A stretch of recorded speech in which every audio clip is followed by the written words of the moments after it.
श्रीमती आदिती ठाकरे. अध्यक्ष महोदय, मी आपल्या अनुमतीने आज राज्याचे मुख्यमंत्री देवेंद्र फडणवीस साहेबांनी आमचे नेते आदरणीय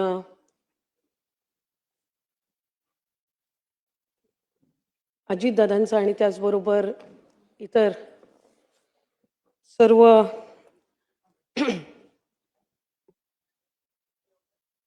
विधानसभा, विधान परिषद, विधिमंडळाच्या माजी सदस्यांचा शोक प्रस्ताव जो मांडला त्याला पाठिंबा देण्यासाठी उभी आहे. खरं तर दादांना जाऊन आज जवळपास महिना होत आला आणि कुठे ना कुठेतरी आम्हाला सगळ्यांना वाटायचं की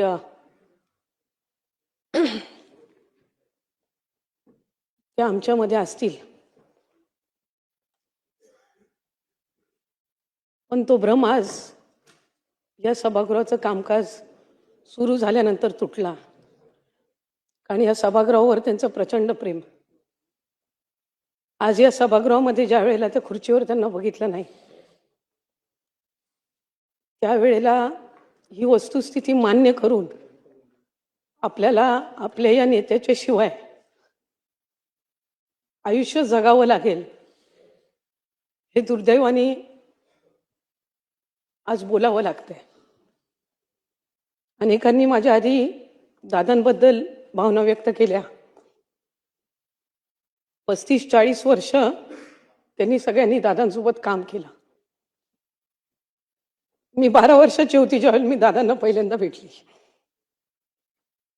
99 साली राष्ट्रवादी काँग्रेस पक्षाची स्थापना झाली.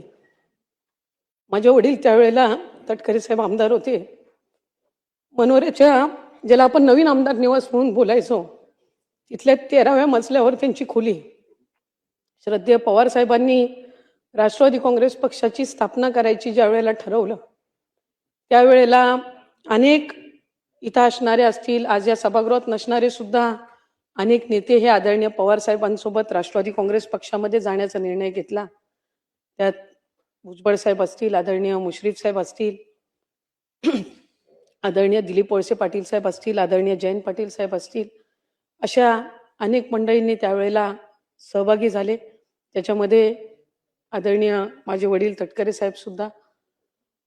आणि ज्या वेळेला तो निर्णय घेत असताना 13व्या मजल्यावर त्यांच्या आमदार निवासमध्ये पहिली अजितदादांची भेट झाली. त्यानंतर राष्ट्रवादी काँग्रेस पक्षाच्या प्रवाहामध्ये सामील होत असताना अनेकदा कार्यक्रमांच्या निमित्ताने कधी रायगडमध्ये आले, कधी कोकणात आले.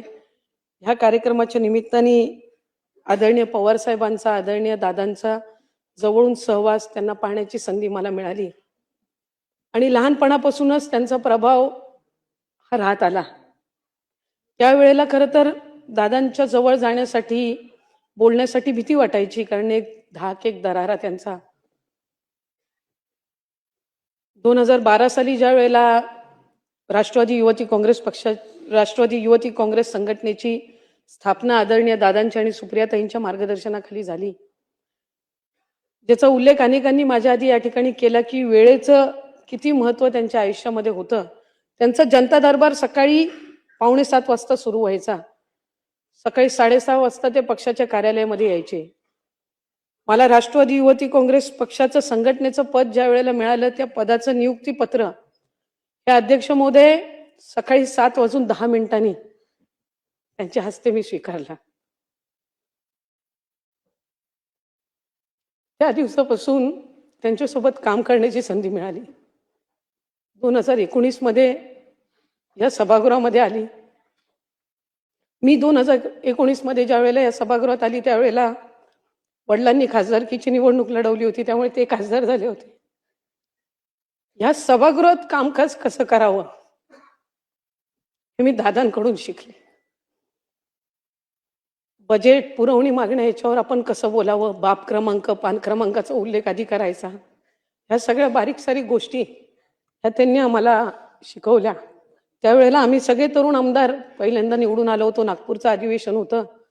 आम्हाला सगळ्यांना ते लॉबीमध्ये घेऊन बसले. मला वाटते विश्वजित दादा या ठिकाणी आहेत, धीरजजी आज या सभागृहाचे सदस्य नाहीत, पण त्यावेळेला ते होते. अनेक नाव घेण्यासारखे अनेक मंडळी आहेत. आम्ही सगळेच जण, सुनील शेळके असतील, सुनील अण्णा असेल, चेतनदादा असतील, अनिल भाईदासजी असतील, पाटीलजी असतील, असे अनेक आम्ही सगळी मंडळी होतो आणि आम्हाला सगळ्यांना ते घेऊन बसले. मला आठवते रात्री 11-12 वाजता त्यावेळेला आम्हाला बोलायची संधी मिळायची, कारण पहिल्या टर्मचे आमदार म्हणून शेवट. रात्री 11:30 पावणे-12 वाजेपर्यंत आम्हाला जिथपर्यंत आमच्यापैकी शेवटच्या माणसाचं बोलणं होत नाही सदस्याचं, तिथपर्यंत ते थांबून राहायचे.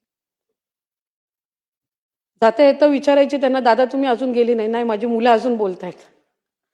माझ्या मुलांचं अजून बोलून झालं नाही सभागृहामध्ये.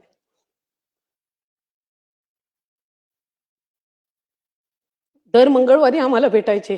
दर मंगळवारचं जेवण हे आमचं त्यांच्यासोबत असायचं. आणि इतका दांडगा संपर्क, इतकं मार्गदर्शन, इतक्या बारीक सारीक गोष्टीवर त्यांचं लक्ष असायचं. आणि आज ती व्यक्ती आमच्यामध्ये नाही. खरं तर व्यक्ती गमावल्याचं दुःख हे मोठं असतं, पण त्याच्यापेक्षा अधिक दुःख हे असतं की ती व्यक्ती आपल्याला परत कधीच पाहायला मिळणार नाही, त्याचा आवाज आपल्याला कधी ऐकायला येणार नाही. ही भावना ही मनाला दुःख आणि वेदना देणारी असते. आमच्यासाठी आमचा आधारस्तंभ हरपला, कारण त्यांच्या नेतृत्वाखाली आम्ही काम करत होतो. त्यांची कार्यपद्धती, त्यांची कामाची पद्धत, त्यांचं सगळं कामकाजाची पद्धत ही एक कार्यकर्ता म्हणून कशी आपल्याला आत्मसात करता येईल हा सातत्याने प्रयत्न असायचा. आणि ज्या वेळेला त्यांचं दुःखद निधन झालं त्यावेळेला सगळेच त्यांच्या कामाचं कौतुक करत होते. एक कार्यकर्ता म्हणून वाटायचं की हयातीत जे आम्हाला ऐकायचं होतं त्यांच्याबद्दल की त्यांनी काय केलं या राज्यासाठी, काय केलं या महाराष्ट्रासाठी, ते दुर्दैवाने ते नसताना इतकं ऐकायला मिळतंय की ती कणभर जरी प्रशंसा त्या माणसाच्या हयात असताना झाली असती तर कदाचित आणखी एक काम करण्याची एक प्रेरणा, प्रोत्साहन त्या निमित्ताने त्यांना मिळालं असतं. कारण या राज्याची सेवा करणं ही त्यांची इच्छापेक्षा त्यांची सवय जास्ती झालेली होती आणि त्या सवयीनुसार ते पहाटेपासून काम करायचे. आम्हाला सगळ्यांना सुद्धा सांगायचे की मंत्रालयामध्ये 3 दिवस हे तुम्ही दिलेच पाहिजेत. सोमवारी आम्ही मंत्रालयामध्ये यायचो, मंगळवारचा अख्खा दिवस त्यांच्यासोबत जायचा, बुधवारचा अख्खा दिवस त्यांच्यासोबत जायचा. आणि त्यांच्याशिवाय कधी काम करावं लागेल अशी भावना सुद्धा दुरान्वे सुद्धा मनाला स्पर्श करून कधी गेली नाही. मला आठवतंय 28 जून 2024 रोजी त्यांनी बजेट मांडलं. मुख्यमंत्री लाडकी बहीण योजना त्यांनी त्या बजेटमध्ये जाहीर केली. त्या दिवशी जे जॅकेट त्यांनी घातलं होतं गुलाबी रंगाचं, खरं तो रंग काय फारसा असा त्यांचा काय आवडीचा किंवा अशातला काही भाग नाही, पण ते जे जॅकेट घातलं त्या आमच्या आग्रा खात्यानंतर 12 जॅकेट तशी शिवून घेतली आणि मग प्रत्येक सभेमध्ये त्या जॅकेटनी ते प्रचाराला यायचे. आपल्या प्रत्येकाचा एक नेता असतो, त्या नेत्याच्या नेतृत्वाखाली आपण काम करत असतो. तो नेता आपला अभिमान असतो, तो नेता आपला माज असतो, हे चांगल्या पद्धतीनं माज असतो. हा आमचा रुबाबदार नेता चालत यायचे, तो रुबाबदारपणा बघून आम्हाला अभिमान वाटायचा. आणि आज जात असताना तो रुबाबदार नेता फक्त एकटा गेला नाही, कार्यकर्ता म्हणून आमचा रुबाब आणि माज पण जाताना सोबत घेऊन गेला.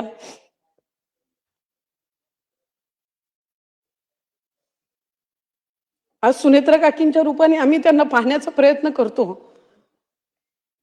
त्यांची जागा ही कधी कोणी भरून काढू शकणार नाही,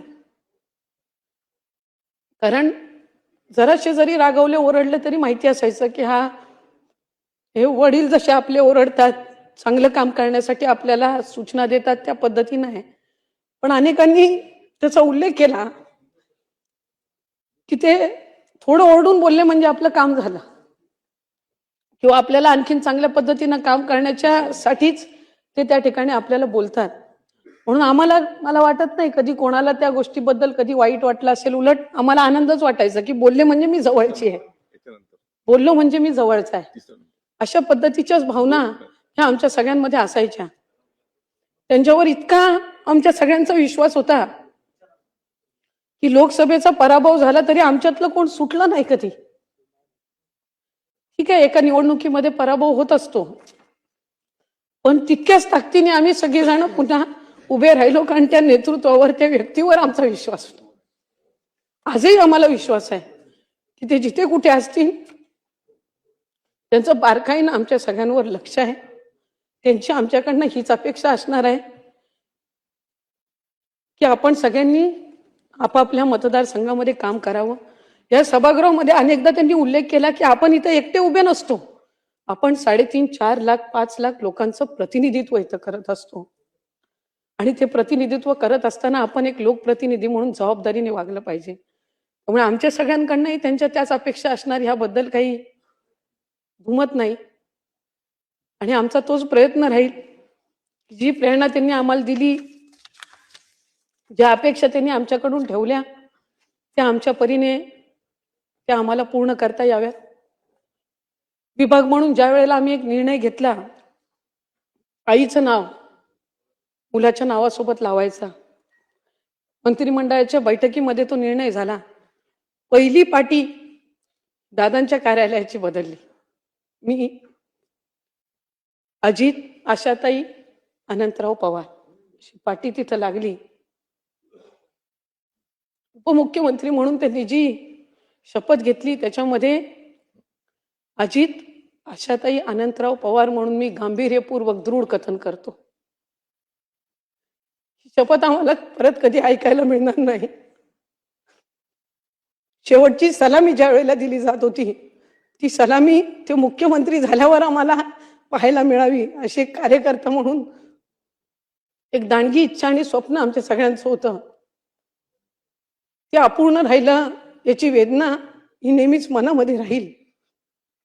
पण त्यांनी जे महाराष्ट्रासाठी केलं, हे प्रेम महाराष्ट्राकडून कदाचित त्यांना ते असताना अनुभवायला मिळालं नसेल. पण मी माझ्या भगवंताचरणी, श्रीकृष्णाचरणी प्रार्थना करीन, ते जिथं कुठं असतील तुझ्यापाशी, तिथलं उजवं स्थान तू त्यांना दे. आणि आमच्या सगळ्यांच्या मनातल्या भावना ह्या तू त्यांच्यापर्यंत पोहोचव आणि त्यांना लवकर परत जन्म घेऊन या महाराष्ट्राच्या मातीतच पाठव. त्यांची अपूर्ण राहिलेली स्वप्न ही पूर्ण करण्याची ताकद आणि क्षमता आणि पाठबळ आज आम्ही सगळेच मिळून सुनेत्रा काकींना देऊ. आणि त्या व्यक्तीची जागा ही कोणी भरून काढू शकणार नाही. ते दुःख, ते खंत एक कार्यकर्ता म्हणून आमच्या सगळ्यांच्या मनामध्ये राहील. खुल्या मनाने प्रशंसा करणारा, कधीही जातीपातीचं राजकारण न करणारा, एक महिला म्हणून किंवा पुरुष म्हणून भेदभाव न करणारा, आम्हाला सगळ्यांना तितकं स्थान देणारा हा एक खुल्या मनाचा नेता आम्ही गमावला. मी त्यांना श्रद्धांजली अर्पण करण्याची वेळ कधी आमच्या कोणावर येईल असं कधी वाटलं नव्हतं.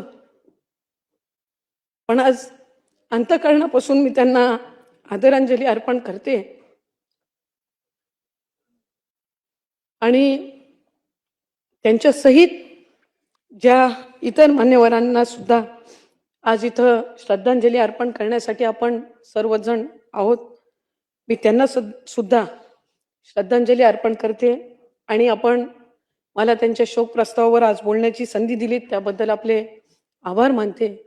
आणि शेवट फक्त इतकंच बोलीन, एकच वादा, अजितदादा.